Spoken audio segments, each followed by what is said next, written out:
What's going on, ladies and gentlemen? Welcome back to Auto Auction Rebuilds. We are back at it again down here at Copart in Oklahoma City, 2829 Southeast 15th Street here in Oklahoma City, Oklahoma. It's yard number 18. Big shout out, thank you to Copart for allowing us to come out here and do this. Also, big shout out to all of you for watching. We're going to jump right into this, and boy, hey, you saw the thumbnail?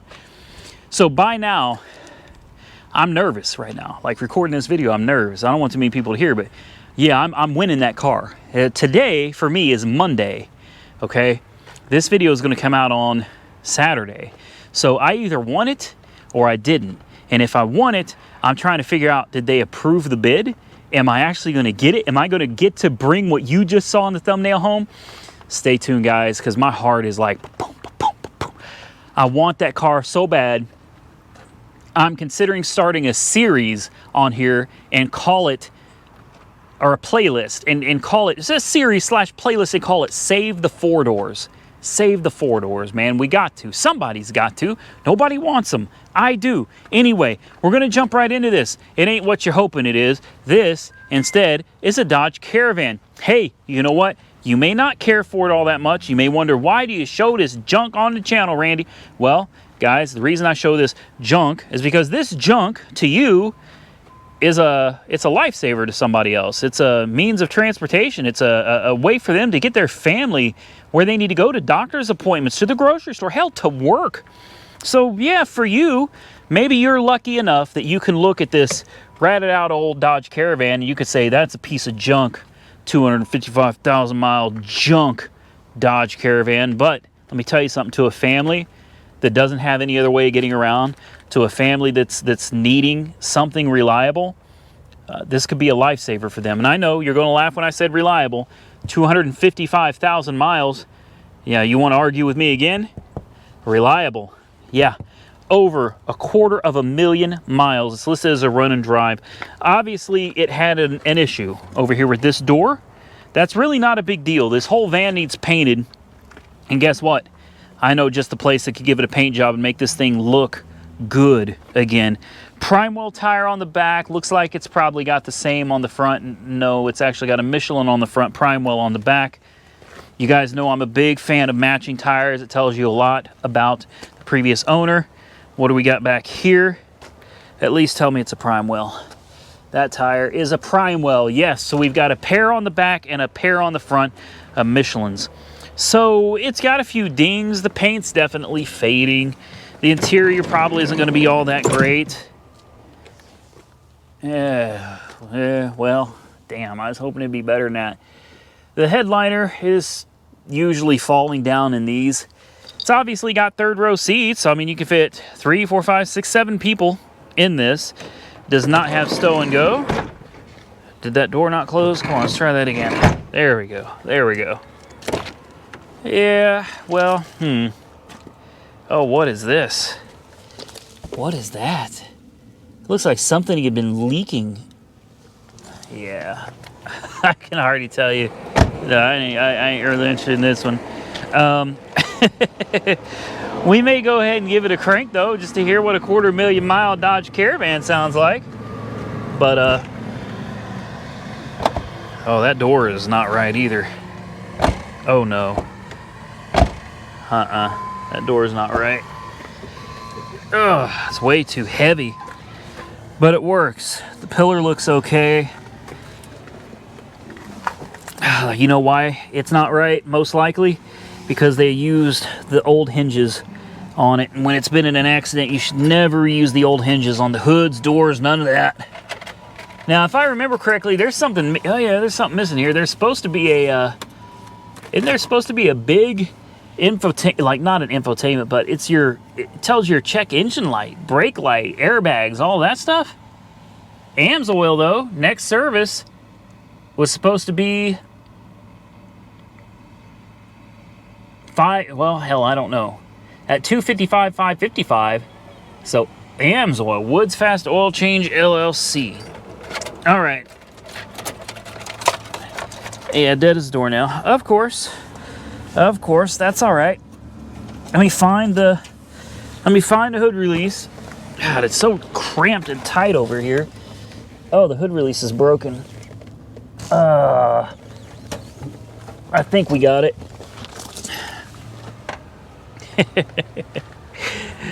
And here I was bragging on you, old van. As it turns out, you've kind of fallen apart. I guess I can't blame you too much. It's got the 3.3, arguably a good engine. I consider the 3.3 and the 3.8 to be great motors, but there are plenty of you out there that, you know, actually hate this engine. Let's check the oil. Boy, she looks like she's been sitting a long time, guys. There are literally spider webs all over this thing. The oil is black. Does not look good at all. Oil is not healthy. Trans fluid actually looks pretty decent. Consider it's a 250,000-mile vehicle. Trans fluid looks good. And what about coolant? It's got coolant. There is some coolant in there or something.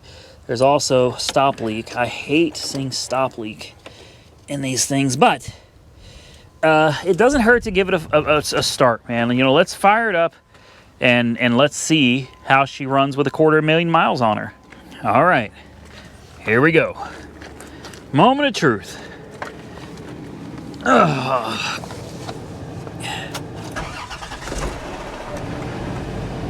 Oh wow, everything is flashing, blinking. Wow. I'm gonna guess that's probably from a dead battery. Yeah. There we go.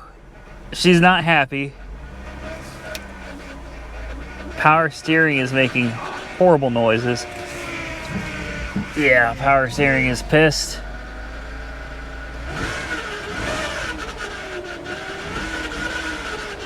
Power steering is really pissed.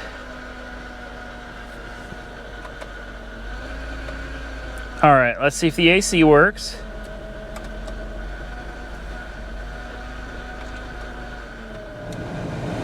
Oh, wow. AC is ice cold. That's insane. That's insane. 250,000 miles with cold air. We don't even have it on recirculate yet.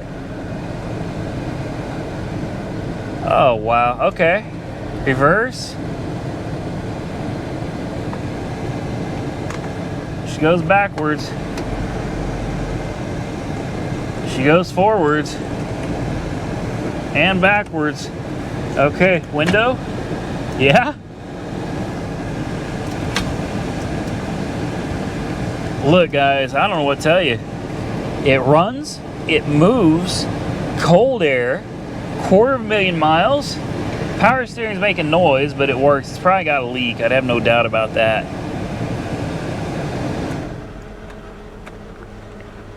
Blower motor resistor is bad. It only works on high. Yeah, it only works on high. So the blower motor resistor is no good. Suspension probably needs a little work, I would imagine. But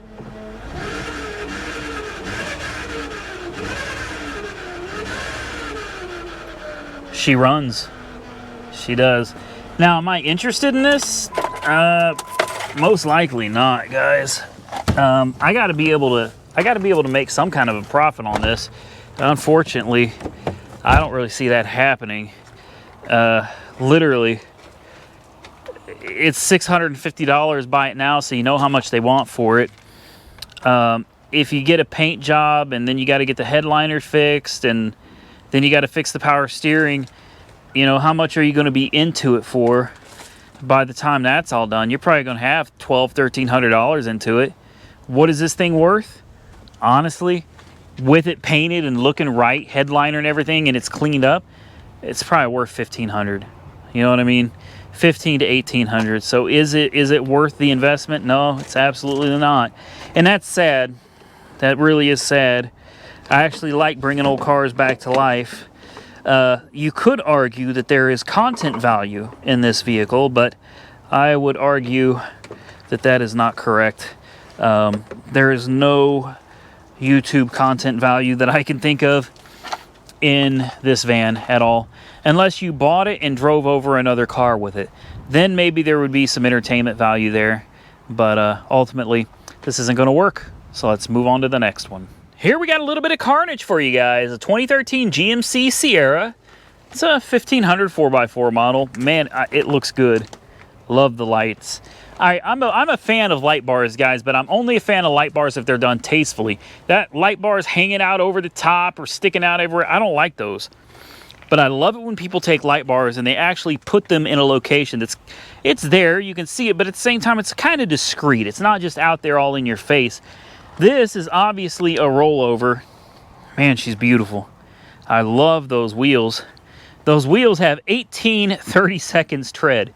Those some meaty tires right there. What that means is these tires are practically brand new. The wheels look like they're probably pretty close to brand new too. Those are beautiful. These are Mickey Thompson. Oh, wow.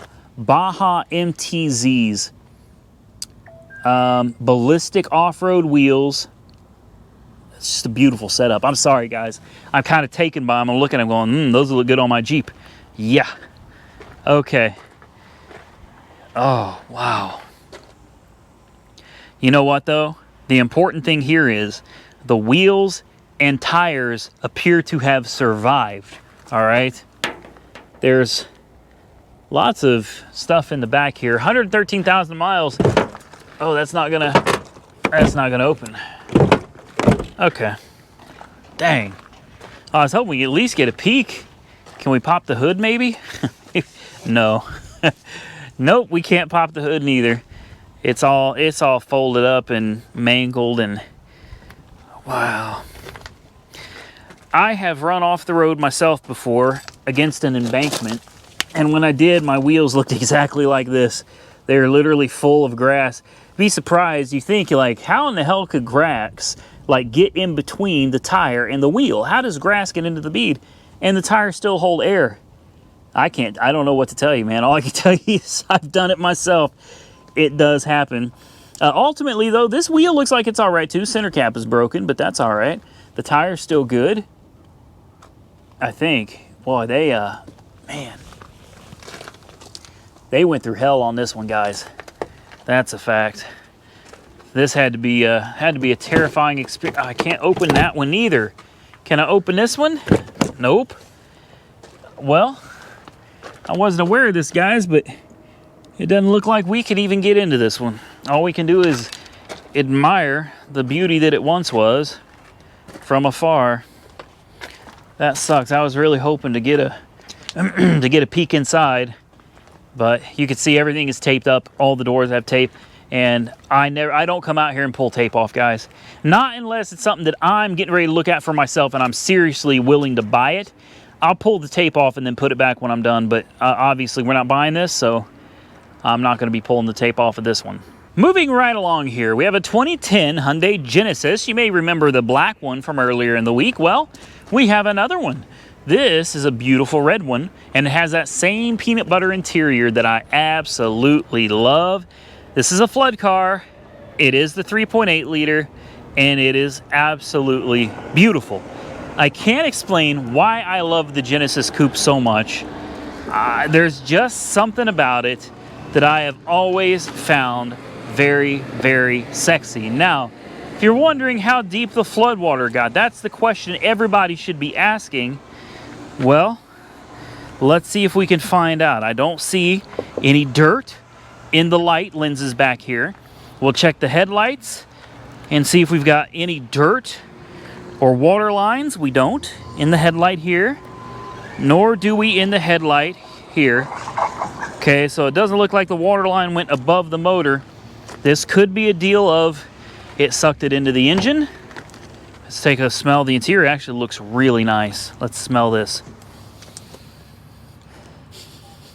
Interesting. Okay.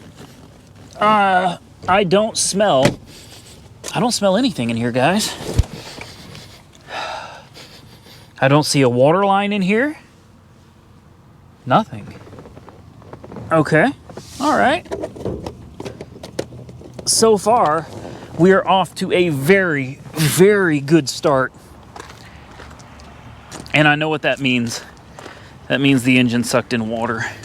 And obviously it's listed as a non-runner, so, you know, that's kind of, I'm kind of stating, yeah. Damn, I'm stating the obvious, wasn't I? Well, I knew it. I knew that's what it was going to come down to, unfortunately. That doesn't mean it can't be saved. You can see all the corrosion in the throttle body here. She definitely swallowed some water.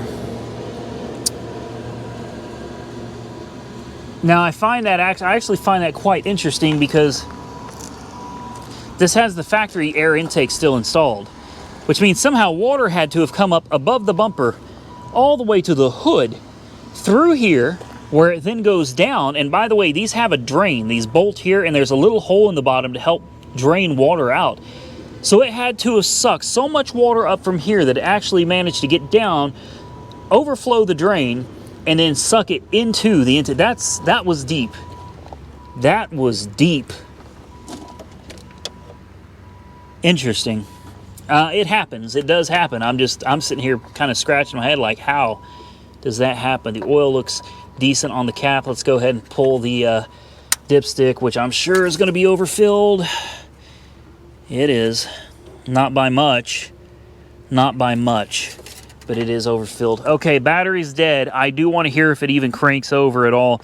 If it's locked up, you know, chances are it's a goner. It doesn't mean it can't be saved, but most likely if it's locked up, she's probably done. But there is hope. If it'll crank over, it may be salvageable. Let's see what happens. So far, so good. We've got dings, noises, things happening, relays clicking. I was able to watch the throttle body actually open and close like it did an initial self-test. We could turn that off. It's in neutral.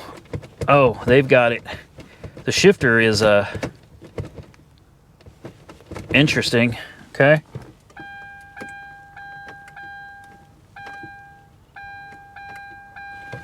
Huh. It's not even trying to do anything, guys. So the shifter is somehow, it's stuck. It goes into the manual mode. It goes into drive. It appears to go into neutral. But as far as like reverse and park, no, she's jammed up.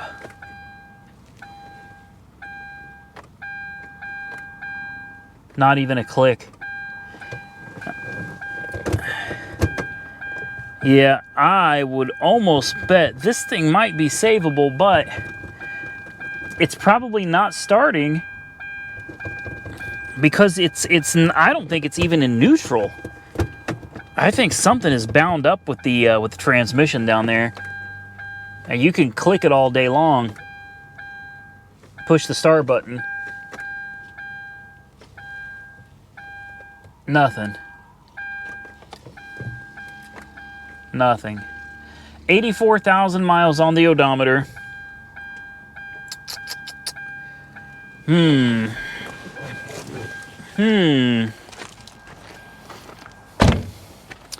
This is intriguing. I am definitely intrigued with this one. What if it just needs to be put back into park? It could be a bent shifter down under somewhere. You could have a linkage that's been tweaked. Well, it's hard to say for sure what it is. It's a risk. I can tell you that much. I can guarantee you it's a risk. It's one of those 50-50s, guys. You could get this and find out all it needed was to be put back in park. And it might fire right back up. Or you might find out it's completely junk. I don't know. Guys, I'm not willing to take that risk, so I'm going to move along. We're almost to the end, y'all. And this one is a sad, sad story for a Super Snake. 2007 Ford Mustang GT500. So sad, man. So sad to see one looking like this. I hope the crowd's all right. My condolences. I know that these things have a tendency to just plow right into the crowds. So I sincerely hope everybody in the crowd that was involved in this accident is okay. But seriously, guys, it doesn't look all that bad to me. I mean, this is a GT500 after all, okay? Yes, the back bumper is completely ripped off. You know what? We could fix this. We could fix this bumper. Look, it's fixed, all right? Just shove that back in there. There you go. Bumper's fixed. Look how much better that looks now. That is what Auto Auction Rebuilds is all about. We rebuild cars before we even own them, okay? It does look better with the bumper at least shoved back in the clip. It doesn't look that bad. I mean, I'm assuming something underneath is much worse. Obviously, wheels are trash. Tires are trash. Suspension damage up front. The fender is trash. Front bumper is trash. Thankfully, the hood survived. The grill looks okay. Headlights are interchangeable. Nothing special about them. But I'll tell you what is special about this. If I can get down here and find the ridiculous hood latch that is wanting to fight me at this current time. Come on, there we go. Come on, old girl. Oh, there you go. There you go. Oh, this is not stock. This is not stock. Oh boy, look at this. We have adjustable coilovers. You can actually stiffen and dampen. Ooh. Okay, we got bigger things to worry about than the shocks right now, guys. You can see how the coolant hose here is twisted like this. Okay, that goes beyond a fender. That means we have the core support underneath has been completely twisted and mangled up. So the core support's going to be done for underneath. You can actually see the paint chipping right here. Okay, when you see paint chipping, something's been damaged underneath. Okay, so this whole thing has definitely been tweaked. It has no coolant. It is listed as a run and drive though, so we can at least fire it up. All right, there's your hand built with pride label right there. 5.4 liter 4-valve Shelby GT500. Oh man, she's beautiful. I'm assuming this is real carbon fiber. Yeah, just gonna assume that's real carbon fiber. Definitely sounds like carbon fiber. Okay, it's not a run and drive, I lied. It's a start. And I know you want to hear it. Oh man. There's no words needed, man. No words needed. This is a beautiful car. Beautiful car. Ah, she could be saved. She could be saved, guys. Oh, those shifts are tight. Oh, wow. That feels good. That feels good. I know it's going to be dead. They always are. Everything's always, yeah. Okay, let's put a jump on this. We got to start it up and just listen to it purr for a minute. Now, obviously, with no coolant, we're not going to run it long, but we are going to run it. Oh, take two. Oh, man. Oh. Oh. Where's my Mustang enthusiast at? Oh, ho, ho.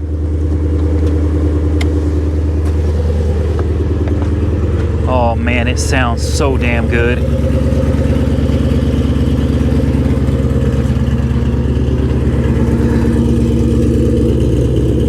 That beautiful diffuser back there.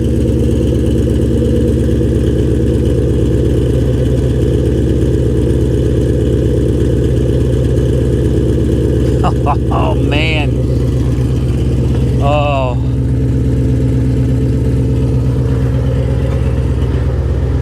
A thing of beauty right here, guys. 100%. A thing of beauty.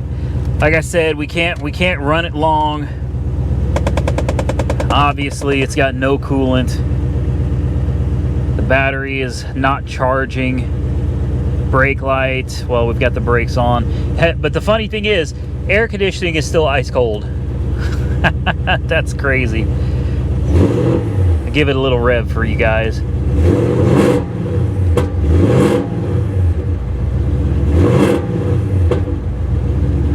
Oh, she's a beast.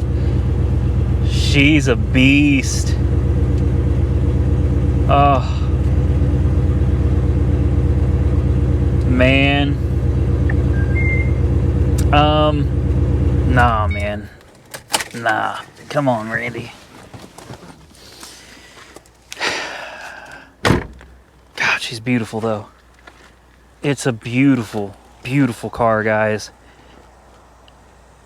Okay. All right. Let's take a moment of silence for the salvage GT500.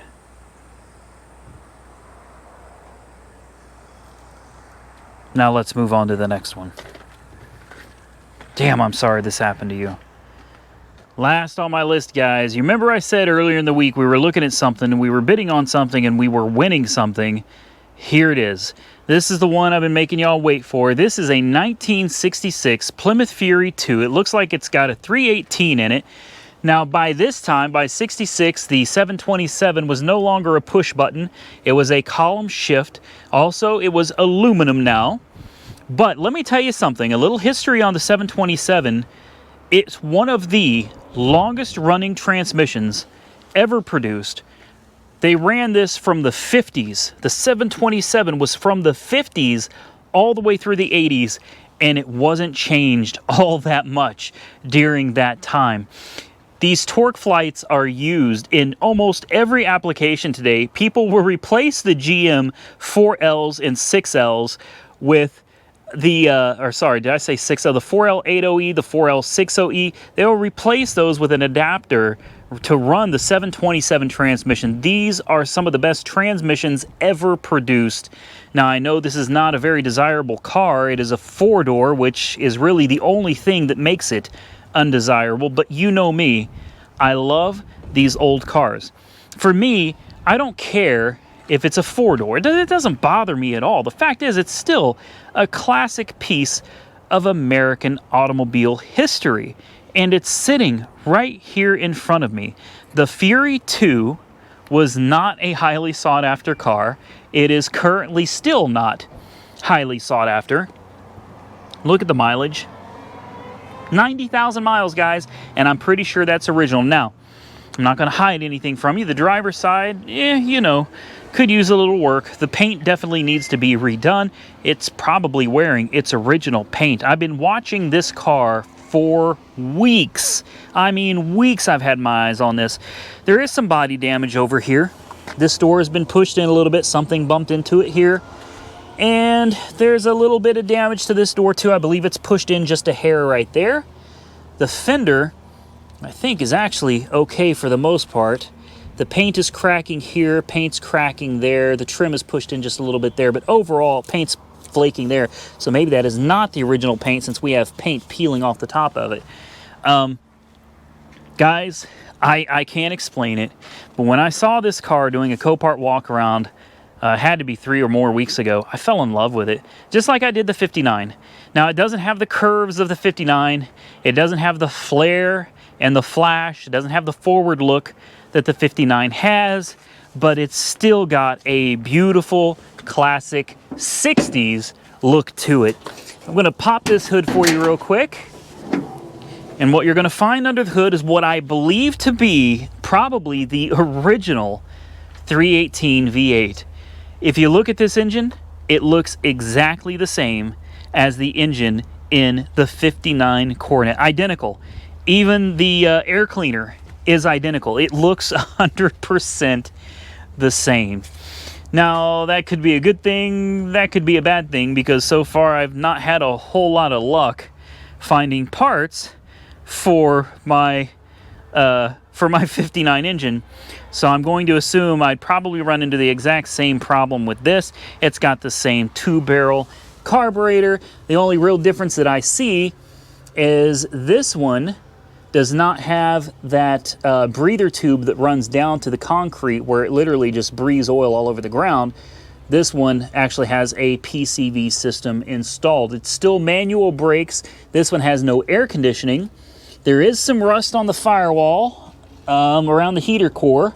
This is not an AC car, as I said, so it's very simple to work on, guys. Very simple. There's literally nothing in your way. It has nothing but a power steering pump, a water pump, and an alternator. That's it. You want to talk about simple?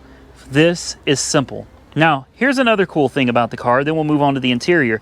This is your vehicle CertiCard. Ever heard of it? Most people haven't. Here it is, Chrysler Corporation CertiCard, vehicle identification number. There's a W East, I don't know what that means, Pollock, so that must be an address, Gladys, Virginia, 76, I don't know what all that means, but it does have its CertiCard still in place right here over the fender. And I thought that was really, really cool. She looks good. She does. But the interior is where it's at, guys. And the interior doesn't just look good. The interior looks beautiful. It's almost immaculate. I mean, literally almost perfect. Even the cardboard door cards here. Look at this. The window works and it still has its felt. That is, to me, this is insane. Okay, so the 59 has none of this. The felt is all gone. It still has the felt down here too, guys. You can put your finger in here and feel the felt. The window works. How about that? It smells. I'm not gonna lie. You guys ever remember riding in your grandma's car? You have to be older to remember this particular smell. You have to be my age, 40 or older. You remember your grandma's car smell? It's musty, but you love it. It brings back fond memories of childhood. It reminds me of my grandpa's 66 Cadillac that he had. Yeah, it reminds me of my grandparents. This interior, I believe, is 100% all original. The seats are perfect. The carpet is perfect. This car is worth saving. And I'll tell you right now, I don't care how many of you get on this video and start talking trash about what a piece of crap car it is. There's no reason to save it. It's an undesirable four-door car. I don't care. I don't care. I love this car, man. I do. The worst door card is this one right here. This one's a little rough.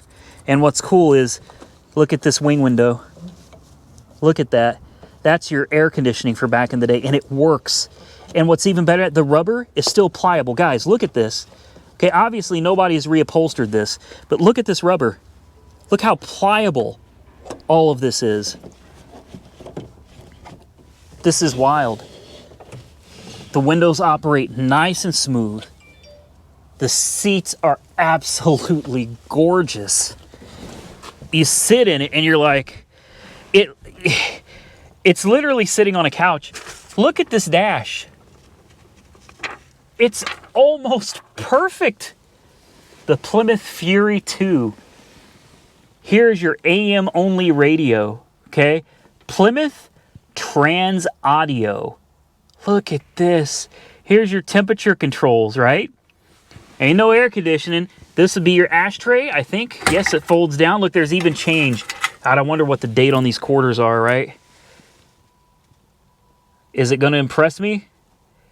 The date is 2002. So somebody has been in here 2001. Somebody was in here in 2001, 2002. Look at this instrument cluster right here. Just feast your eyes on that for a minute. All right.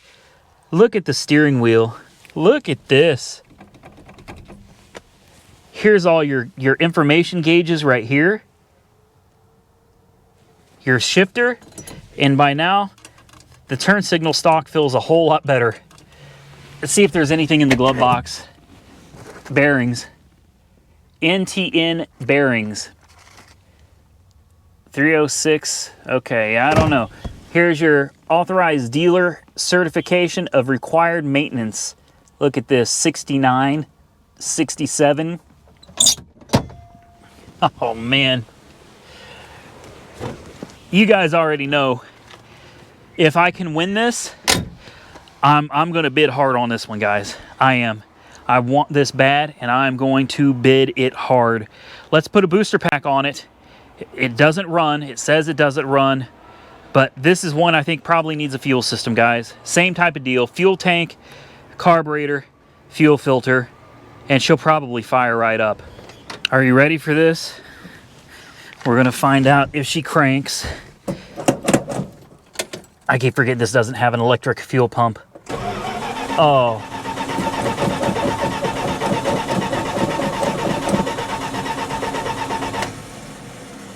take a look with the key on. Does the gas gauge work? It looks like it does. The gas gauge is at about a quarter tank. The alternator gauge probably doesn't work.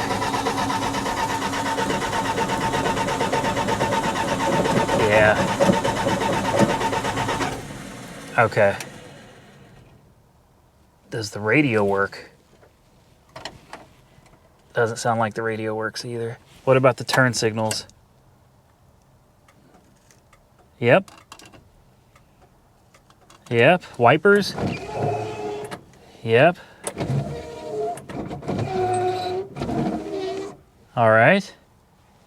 That's the e-brake release. Lights look like they work. That light's probably burned out. Let's crank it over one more time.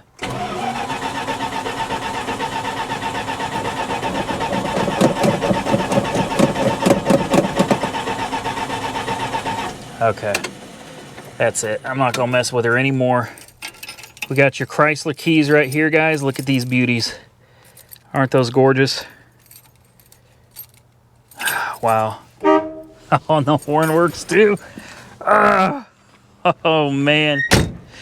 I would drive the living hell out of this car, guys. I am certain this thing will run. You spray some starting fluid or pour some gasoline down that carburetor, I guarantee you she's gonna pop. She's gonna fire. She will. Stay tuned, guys, because if I win this and they approve the bid, this will be on the channel if I have anything to say about it here in the very near future. And with that, we're gonna get out of here, guys. Listen, if you love the Plymouth Fury 2 and you want to see it on the channel, hit that thumbs up button, give this video a like, share this video, drop your comments down below. Don't forget to subscribe to the channel if you're not currently subscribed. Follow me on Facebook and Instagram at Auto Auction Rebuilds. And with that, we're going to get out of here, guys. Until next time, boy, let me tell you, if I have any say in it, I want to bring that home. I want to save the 4 doors, man. Until next time, stay safe out there, buddy. I will catch you all very soon in the next one.